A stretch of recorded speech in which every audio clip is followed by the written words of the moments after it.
dore ibimenyetso bizakwereka ko uwo mukunzi wawe muri kumwe, uwo mugore wawe muri kumwe cyangwa se uwo mugabo wawe muri kumwe cyangwa se nyine uwo muntu muri relationship runaka ashobora kuba aguca inyuma cyangwa se nyine agirana ikindi gihango cyangwa se izindi relation ku ruhande atari wowe. Ndabizi abantu benshi akenshi baba bazi ngo umuntu babanye just barakundanye, kumbe batazi ko umuntu ashobora kuba amaze igihe kinini amuca inyuma kaye ku rwego rukabije, ndetse yaramugize nk'ikigoryi cyangwa se yaramugize nk'umuntu nyine utagira ubwenge imbere ye, kuko nyine wowe uba warabaswe nyine n'urwo rukundo mufite cyangwa se warayobejwe n'urwo rukundo mufite, ku buryo neza utabasha gutahura koko nimba uwo muntu abasha kuba yaguca inyuma. Rimwe na rimwe ukasanga hari n'ibintu ugenda ukeka, ariko kubera ukuntu akwigaragariza ndetse n'ukuntu abita bihinduranya neza, ukaba utabasha kumenya kabisa ko uwo muntu ashobora kuba aguca inyuma. Rero ndagusaba aka kanya unize igihe cyawe gito cyangwa se unize akanya gawe gato, turebane hamwe ibimenyetso bigaragaza umukobwa cyangwa se umusore waba uca inyuma mugenzi we. Yego mushobora kuba mukundanye pe agukunze, ariko nyine irari ni ribi cyane, ndetse akaba yateshuka akaba yaguca inyuma, ariko nyine akaba yabasha kubihishira, ariko ibimenyetso bikaba byarenga nyine bikigaragaza, ahubwo we kuba ushobora kuba umukunze cyane cyangwa se umwizeye cyane ku rwego ruri hejuru, ukaba utabasha guhita ubitahura uvuge ngo kabisa uyu muntu yanciye inyuma. Ariko gusa nyuma y'aka kanya ndabizi urahita umenya neza kuvuga ngo uyu muntu ntazajya aba yanciye inyuma, yazajya yitwara gutya, cyangwa se tuvuga ngo uyu muntu kabisa asanzwe anca inyuma kandi abikora buri gihe, nubwo ntarimbizi cyangwa se nubwo nari ntakabimenya, ariko ubu ngubu nabimenye. Rero birasaba ngo unize akanya kawe gato, kandi wibuke ko ari Nkiniti nyine ugomba kuba warakoze subscribe kugira tujye tugendana neza, ndetse ukandi like kuri iyi video. Rero reka turebane ibi bintu neza twitonze, funga ku karyango wegekaho neza kandi ufata agatebe, niba ngo ufata ikaramu uvuge se uyu muntu tubanye gute, se nkwiye kugumya kumwizera cyangwa se kuba ngaragariza ibimenyetso ashobora kuba anca inyuma nubwo ndaramufatanya igihanga, ariko nyuma y'iyi kabisa urahita usobanukirwa kumenya neza niba umuntu aguca inyuma cyangwa se nyine ari wa muntu kabisa nyine w'umwizerwa kabisa utanabitekereza. Rero ikimenyetso cya mbere kigaragaza ko uwo mukunzi wawe cyane cyane umukobwa ashobora kuba aguca inyuma, akenshi na kenshi akunze guhindura imyitwarire yo kuba just kuba calm irenze urugero nk'uko byari bisanzwe. Buriya uyu muntu wiyumanganya cyane cyangwa se umuntu wigize seriye cyane kandi atarahasanzwe bimenyereyeho, icyo aba afite ikintu ari guhisha cyangwa nyine ari guhunga kuri wowe nyine kitarasobanuka neza. Kandi impamvu ibitera buriya umukobwa wigeze kuba yasabana cyane cyangwa se umusore wigeze kuba yasabana cyane nawe ukagirana nyine ibyishimo birenze urugero, nyine just mwarakundanye nyine mukorana ibintu byose, noneho iyo ageze imbere yawe kuko nyine muba mwaramenyereye gusabana, rero cya kintu kibi yakoze cyangwa se nyine kwa kundi umutima uri kumushinja, rero kugira ngo ahunge nyine uwo mutima uri kumushinja bihungira mu kubasire cyangwa se akigira karo, rimwe na rimwe akakubwira ko atameze neza ibintu bw'iso, kandi ashobora kuba yaranameze neza, ahubwo ari ukugira ngo nyine icyo kintu kiri kumurya ku mutima cyangwa se icyo cyaha kiri kumushimashima ku mutima aba akihishiye mu kubasire, kugira ngo nawe utaza kubasha gutahura ibyo ari byo.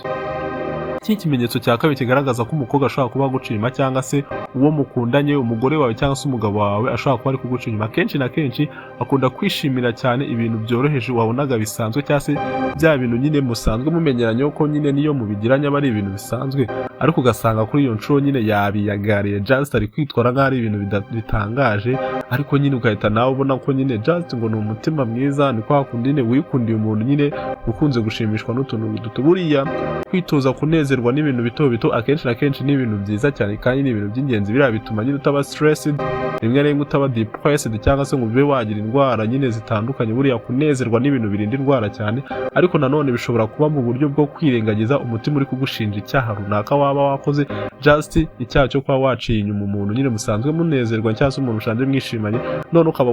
wahungira nyine mu munezero cyangwa wahungira mu gushimishwa n'akantu gato kugira ngo basi ubashe kwirengagiza icyo kintu wakoze. Buriya umukobwa cyangwa se umusore ashobora guhungira mu kwishimira utuntu duto kugira ngo nyine uwo mutima uri kumushinja utaza guturika, nyine ukaba wajya hanze, cyangwa se nyine guhora muhuza amaso cyangwa nyine agufokasingaho nyine muganira ku bintu muri seriye, ugasanga nyine bise bituma nyine umutima ukomeza kumushinja icyaha ndetse akaba yabikubwa. None iyo yahungiye mu gushimishwa n'utuntu duto cyangwa ubona nyine utu twari dusanzwe tumushimisha, noneho twikubye none ari gushimishwa n'ibintu nyine yisetswe ubusa, kabisa aho ngaho afite ikintu ari gupfundikira, kuko nyine buriya uzanarebe niba umuntu afite agahinda cyane wenda akareba utuntu tw'udukomedi cyangwa se afite nyine ubwoba cyane akabona ibintu bimushimisha bimurangaza, agerageza kubyibagirwa. noneho nawe iyo yakoze icyo cyaha cyangwa se yakoze ubwo buhemu cyangwa yaguciye inyuma nyine agahungira muri ibyo bintu bimushimisha nyine bimurangaza cyangwa utuntu duto duto tumushimisha, akenshi na kenshi nawe ashobora kuba afite ikintu ari gupfundikira cyangwa se ari guhisha adashaka kumenya. Rero dore umuco wa gatatu cyangwa se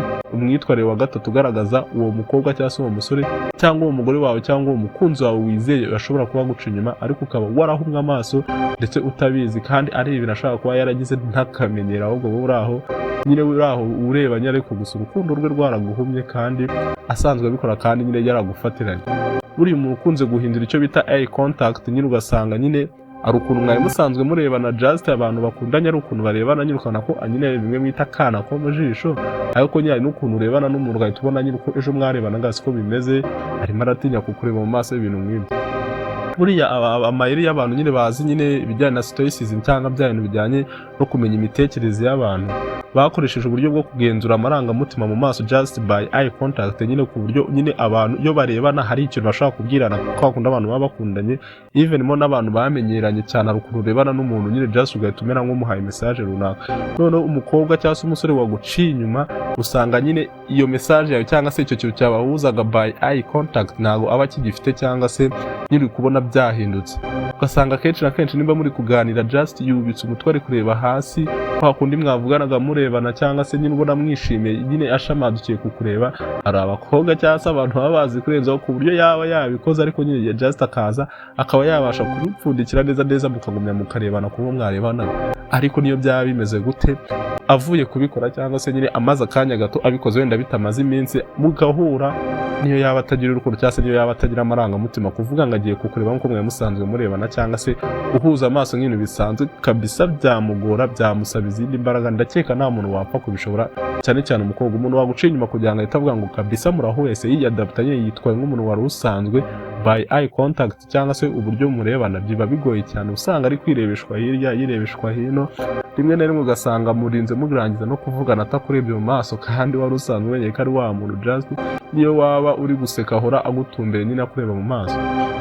N'iki kiri mu kimenyetso kigaragaza ko umukobwa cyangwa se umusore cyangwa umuntu mukundana ashobora guca inyuma igihe uzabona umuntu nyine mwawe mumenyeranye nyine murebana cyangwa mukundanye just mutereta bwa mbere nta soni yakugiriraga, cyangwa se uko mwawe musanzwe mubanye nta soni yakugiraga avuge ngo areba hasi, cyangwa se n'ukuntu nyine yitwaraga kureba nyine ugasanga byahindutse, nawe uzahita uyibona, uzahita uvuga kabisa uyu muntu ashobora kuba ari ikintu yakoze nari gusobanukirwa neza, ntuhite uvuga ngo ndaprovinze cyangwa se mfashe nyine decision kabisa yanciye inyuma, ashobora kuba ari n'iyindi mpamvu nyine, ariko kabisa iyi mpamvu nyine nawe uzi nyine ibintu bigenda bibabaho ku munsi ku munsi, ugahita uvuga ngo uyu muntu ntabwo iki kintu cyaba cyabaye ngo yitware gutya kabisa. Noneho nimba yitwaye gutya hari ikindi kintu kimeze gutya, n'ugahuzahuza n'izi mpamvu n'imico yindi tugiye kurebana wasanga ari nk'imico itatu ihuye cyangwa se imico nk'ibiri gutyo, ugatuvuga kabisa uwo muntu umva yanyemeje yanangiye umutungo nyine kabisa, ugahita uvuga ngo kabisa uyu muntu ashobora kuba yanciye inyuma. N'undi muco wa kane cyangwa iyindi myitwarire ya kane ishobora kugaragaza umuntu uguca inyuma cyangwa se umuntu waguciye inyuma ariko gusa wowe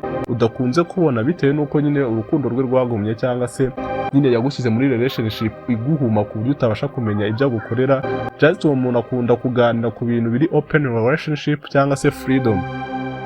aricyo bishatse kuvuga nyine umuntu uguca inyuma cyangwa se umuntu noneho wabigize akamenyero, usanga buri gihe iyo muri kuganira bari kuvuga ku bintu nyine byo kuba free nyine kwisanzura cyane, nyine umuntu ukumva nyine uramuretse just ntukunze kumubaza ngo wavuye he waraye ibintu nk'ibyo, ugasanga akunze kubiganiraho cyane. Wowe ugahita ugira ngo ni bya bintu bisanzwe by'umuntu uba ushaka ngo akanya ngo abahumeka ibiki, ukavuga ngo weya ngo nanjye buramba namuborinze nyine namukaniye cyane ibiki n'ibiki kuko nyine ngo turi mu rukundo umuhamagara cyane, kumbe ntabwo ariyo mpamvu. Just ni wa muntu nyine uba wumva ko nimba akora icyaha, just umuntu nyine nimba uzi ko mukundanye cyangwa uri umukobwa uri umusore ukavuga ngo umuntu turakundana neza, narimubwiye nanjye arabimbwira kandi biri official yuko dukundana, none ukaba umuca inyuma cyangwa se ukaba ubizi neza ko ukora ibyo bintu byo kumuca inyuma, kuhora muhorana cyangwa muvugana nyine nawe umutima just uhora ukurya, guhora wumva ijwi rye yakureba ibiki umutima urakurya. None akenshi yabigize akamenyero ni hahandi ahita atangira guhita azana za conversation cyangwa se ibiganiro byo kuba uri open relationship cyangwa se kuba nyine yagira freedom nyine mukagabanya akanya, ukajya wumva atangiye kujya avuga ngo tujye tugabanya igihe cyo kuvugana,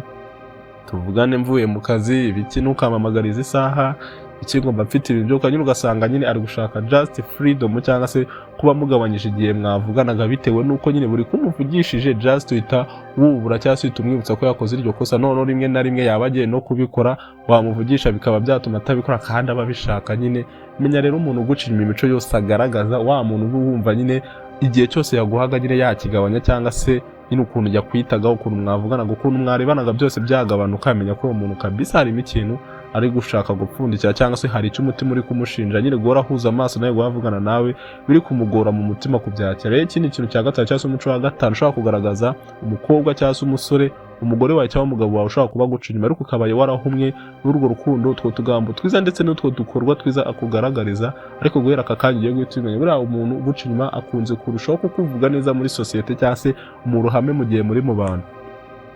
Buriya abantu bamenye ubwenge ababizi ko umuntu uwo ari we wese ibintu byiza umukorera biba biri buhume ibibi umukorera just nyine umuntu ugiriye neza kabisa niyo ukoze neza niyo ukoze n'ibintu bibi ariko just atari buze guhita amenya usanga ikintu cyiza cyahumye ibyo bibi. Rero nimba ufite umugabo wa cyangwa se ari umukunzi ukajya ubona ahora kuvuga neza muri sosiyete mu ruhame ariko bitari bisanzwe nyine ubusanzwe ntabwo yakuvuga ngo kurate mwagendaga muri sosiyete kame mu bisanzwe ukabona nyine Justin muri kugenda bisanzwe ariko ukabona nyine muri iyo minsi ari kukwitaho cyane umuntu wese bahuye ari kukurata ari kukuvuga neza uburyo uri umugabo uruta abandi uburyo uri umukunzi uri boyfriend uruta abandi uburyo uri umukobwa mwiza yabonye kurusha abandi tangira ukeke kabisa umuntu ari kundata ibi umenye icyo abashaka kabisa abari guhuma ibitekerezo byawe kugira ngo utabasha gufokasiga ngo mutekerezeho wowe utekereze kuri ibyo byiza gusa ndetse niyo ubonye ikimenyetso na gito kiba cyagaragaza yuko ashaka kuba guca inyuma cyangwa se uri gukeka cyangwa ashaka kuba guca inyuma utwo tuntu yajya gukorera akugaragariza kuvuga neza mu bantu just bitabiza bikorosa ibyo ngibyo wakekaga neza finally bikarangira uhongera kumugirira icyizere wari usanzwe umufitiye kandi just this ushobora kuba wari wabibonye ko umuntu ashobora kuba guca inyuma ariko ugasanga nyine bise bihuma ibyo bitekerezo. None ikintu cya gatandatu ushobora kugaragaza ko umukobwa cyangwa se umusore umukunzi wawe umugore wawe umugabo ashobora kuba guca inyuma akenshi na kenshi akunze kwitabira icyo bita mediation cyangwa special retreat ku buryo budasanzwe. Buriya umuntu uguca inyuma cyangwa se umuntu ufite umuco wo gucana inyuma iyo atamedita cyangwa ngo yitekerezeho usanga kenshi na kenshi bimwafekta. Buriya kumedita ni uburyo bwo kuruhuka nyine bwo kurura mu mutwe akenshi umuntu afite ibintu uko nyine abantu nyine tuba tudakunze kubikora ariko buri uzabone abanyabwenge bose basobanukiye ibintu bijyanye na stoicism cyangwa se ubumenyi bwo mu mutwe mediation nicyo kintu cya mbere kiruhura mu mutwe kandi kishobora kugabanya stress kikaba cyakurinda kuba depressed cyangwa kurwara za depression kandi nta kindi kintu kitangaje wakoze ahubwo ari ukumedita gusa aba ari ukwicara gusa ugatekereza ugafokasiga nyine ubwonko ukamera nk'uri kuburifreshinga cyangwa se uri kuburibootinga ugatekereza byoroshye noneho bikaba byagufasha kuba wagira nyine watera imbere nyine mu mitekerereze cyangwa se byakurinda kuba waba depressed. Buriya umukobwa uguca inyuma cyane nawe aba afite umuco wo kuvuga ngo arakora za mediation cyangwa se aramedita nyine kugira ngo anakore izo bita za special retreats nyine kujya mu bintu by'amasiporo tunatarasanzwe amenyereye ibintu biruhura mu mutwe byose kuko nyine iyo ubona asanzwe abikora kameme wenda ntiwapfa guhita uvuga ngo decision ngo umuntu anca inyuma ariko ari ukuntu abikora nyine atarasanzwe abikora akumva agashaka kuba ari wenyine ngo arumva ashaka kuba ari gutekereza wari uzi ko adasanzwe ashyiraho izo barriers mu gihe muri kumwe cyangwa se mu gihe muri kuganira ujye uhita utekereza ko nyine hashobora kuba hari ikintu cyabaye just nyine kitari gisanzwe ashobora kuba yaguciye inyuma. We twari kumwe turebana aka kanya ibintu byose cyangwa se imico yose igaragaza umukobwa ushaka kuba ari guca inyuma uri uw'agaciro kabisa kugeza aka kanya n'iby'agaciro kandi nizere ko guhera aka kanya utazongera guhunga mwaso n'urwo rukundo ufitiwe cyangwa se nimba uri no mu rukundo rwa manuma cyangwa se wari mu rukundo wizeye ko rwujuje ubuziranenge cyangwa se umukobwa ashaka kuba ataguca inyuma ye cyangwa uwo musore ashaka kuba ataguca inyuma hongera ugenzura ibi bintu byose uvuge ngo kabisa uyu muntu nimba yujuje ibintu byose nta muco n'uyu nguyu yangaragariza kandi hari ukuntu umuco ushaka kubisikana n'undi cyangwa ushaka guhura n'undi muco usanzwe n'uhita uvuga udahita ufata conclusion ngo kabisa umuntu anca inyuma nyine nawe uragenda uhuza imico yose ugenda ureba uyu muntu asanzwe yitwara gute se yitwaye gutya kabisa uze guhita ufounding aho tuvuge ngo uyu muntu kabisa ashobora kuba anca inyuma cyangwa ashobora no kugaragaza uyu muco ari kamere yatanca inyuma nyine ni wowe uzi mugenzi wa cyangwa se ni wowe uzi uwo mukundanye uwo mugore wawe n'uwo muzi cyane nawe uzi ukuntu wahuza nyine n'iyi mico igaragaza umuntu ashobora kuba aguca inyuma. We cyo musaba gusa menya ko wakoze subscribe aho hasi please subscribe ni ingenzi like kuri iyi video ni iby'agaciro kugira ngo iyi video ibashe kuba global igere ku bantu bose kandi ujye ukanda no kukazojya kugira ngo buri kiganiro cy'ubwenge nk'iki notification ijye kugeraho mu ba mbere, kandi tujye tubibanamo neza, tubigendemo neza kugira ngo ibyo bikugeraho mu ba mbere. Kandi nimba ubona ko hari inyigisho nziza uba wakuyemo hano, jya wisanzura muri comment guys, uvuge ikintu cyiza wabonyemo, uvuge se icyo kimenyetso cyagutunga cyangwa se ibi bintu bizagufasha gute. Kabisa wisanzuye muri comment kugira ngo abagenzi bawe bagusangemo bajye babasha kuba hagira icyo bigiramo, tuze no kubonamo ibiganiro by'ubwenge mu kanya gato. Ciao ciao.